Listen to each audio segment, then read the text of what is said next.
In today's video, I'm going to teach you how to create 2 columns of text in Squarespace. This is a simple way to make your page look cleaner, more organized, and easier to read, especially if you want to break up longer sections of content. We'll be using text blocks and arranging them side by side, so let's walk through it together. To get started, open the page in Squarespace where you want your 2-column text layout to appear.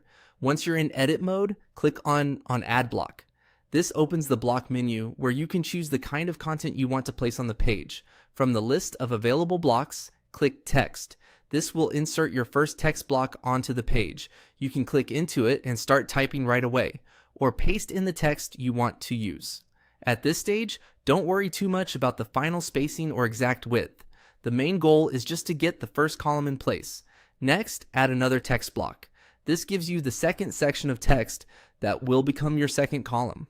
Just like before, you can enter your content directly into the block or paste it in if you already have it prepared. Using 2 separate text blocks is what gives you control over each column individually, which makes the layout much easier to manage. Now it's time to position the 2 text blocks beside each other.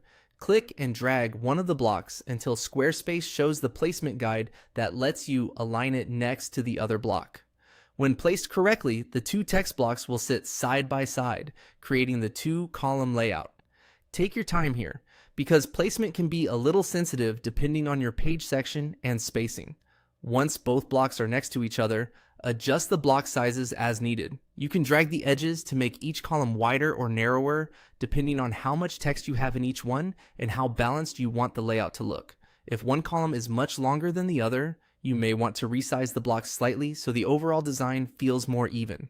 As a final tip, preview the page before publishing to make sure the columns look good and are easy to read.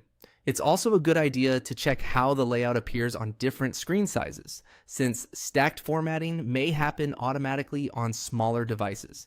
And that's it. That's how you create 2 columns of text in Squarespace using text blocks and simple positioning.